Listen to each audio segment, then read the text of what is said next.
इतने महान संतों की उपस्थिति में मैं गीता पर प्रवचन करूं, ये मेरी धृष्टता होगी और ये धृष्टता मैं करना नहीं चाहूंगी।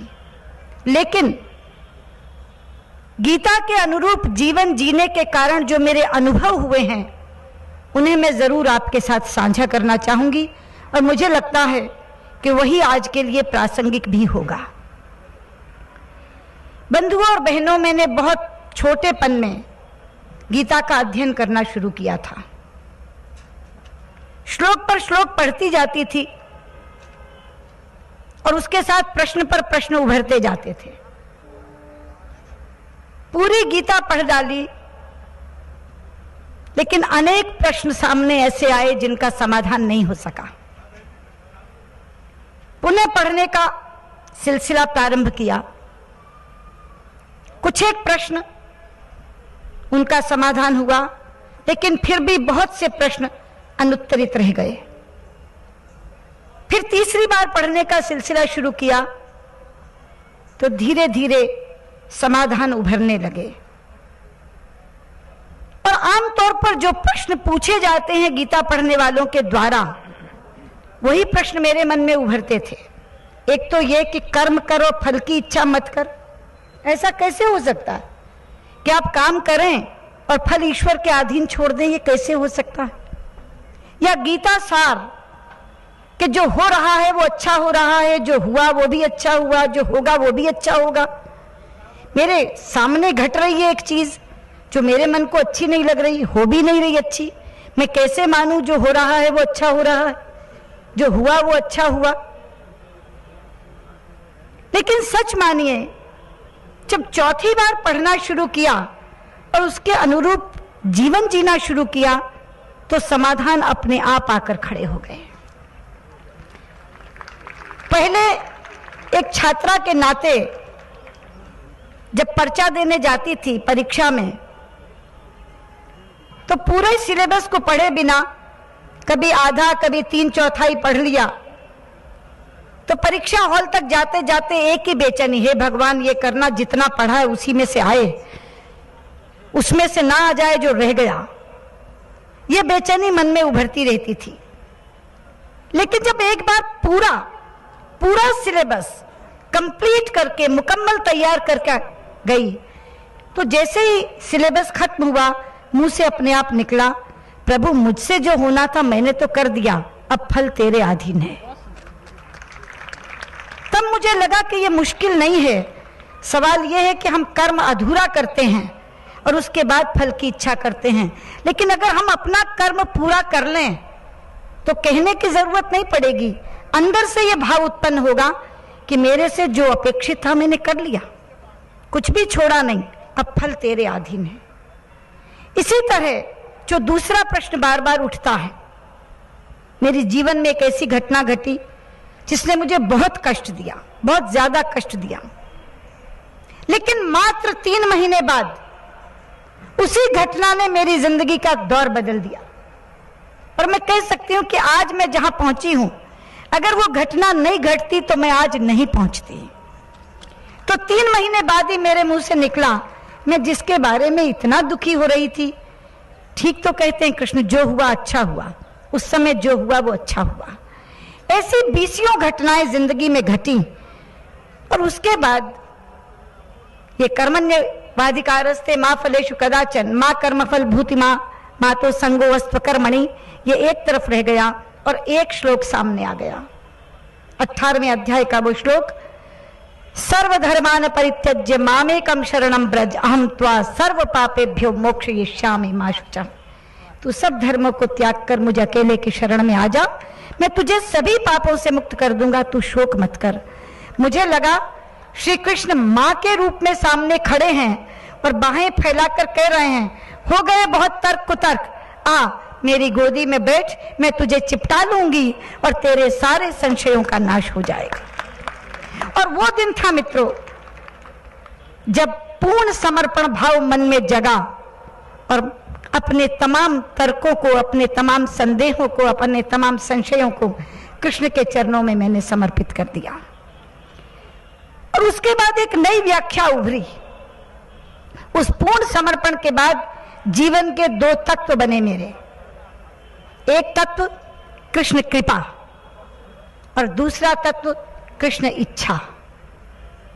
मैंने कहा कि जीवन में दो ही चीजें तो घटती हैं, या मन के अनुकूल या मन के प्रतिकूल। कोई चीज जो आप चाहते हैं वो आपको मिल जाती है तो आपको लगता है कि जो चाहते थे वो हो गया, मन के अनुकूल परिणाम आ गया।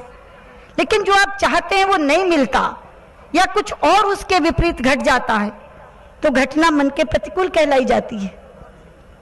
तो मेरे जीवन का तत्व बना कि जब भी कुछ मन के अनुकूल घटेगा तो मैं उसे कृष्ण कृपा मानकर प्रसाद की तरह ग्रहण करूंगी, और जब भी कुछ मन के प्रतिकूल घटेगा तो उसे कृष्ण इच्छा करके स्वीकार करूंगी।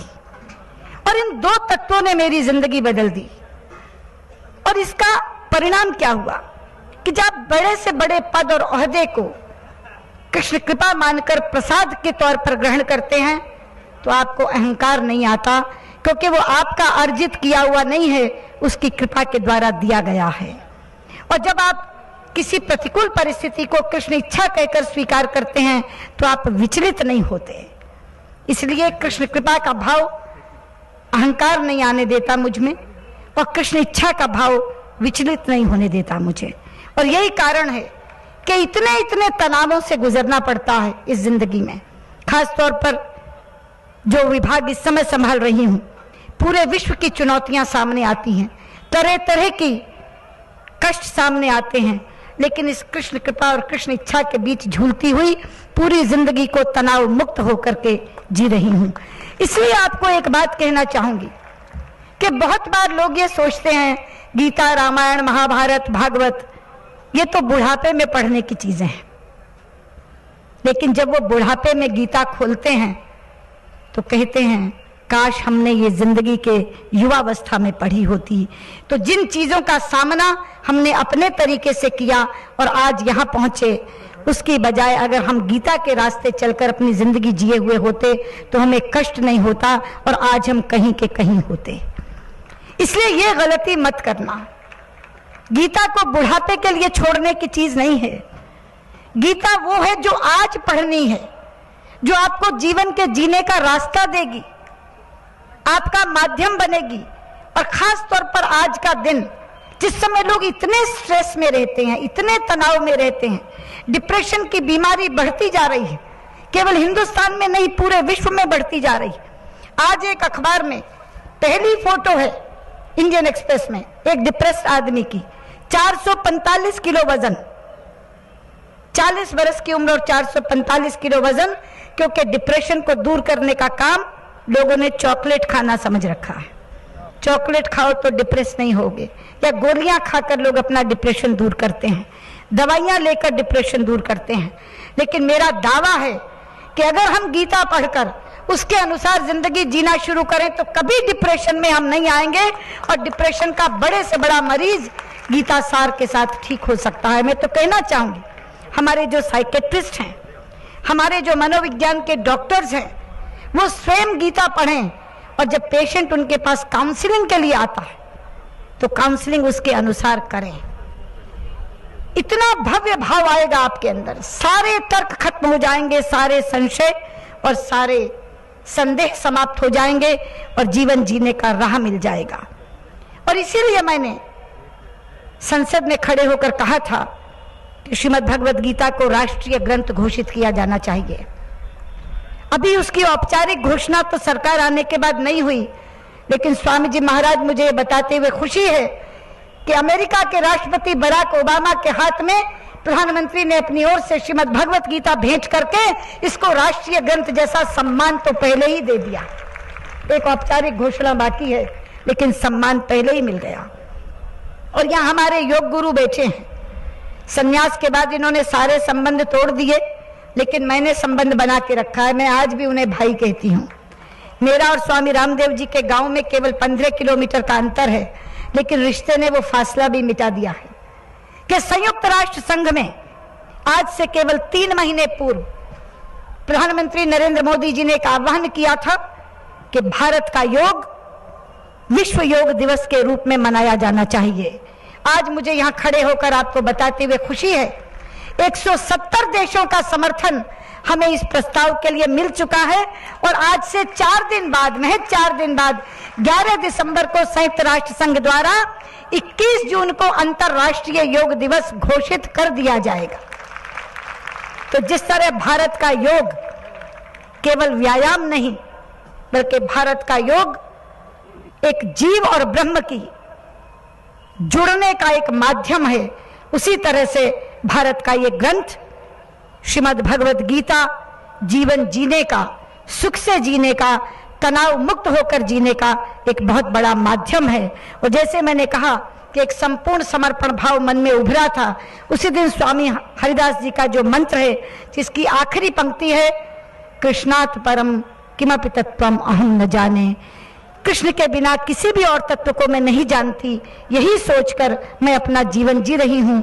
और जब स्वामी ज्ञानानंद जी महाराज से पता चला कि उन्होंने तो जियो गीता को एक अभियान के तौर पर चला दिया, तो मुझे लगा कि मानवता के प्रति इससे ज्यादा सुंदर अभियान दूसरा नहीं हो सकता।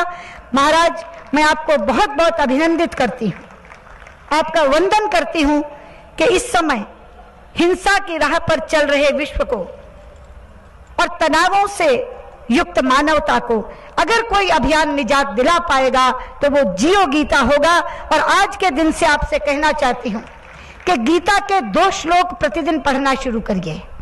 2 श्लोक, 700 श्लोकों का ग्रंथ है ये, 1 वर्ष से पहले समाप्त हो जाएगा। उसके बाद फिर पढ़िए, ये सिलसिला अंत तक जारी रखिए।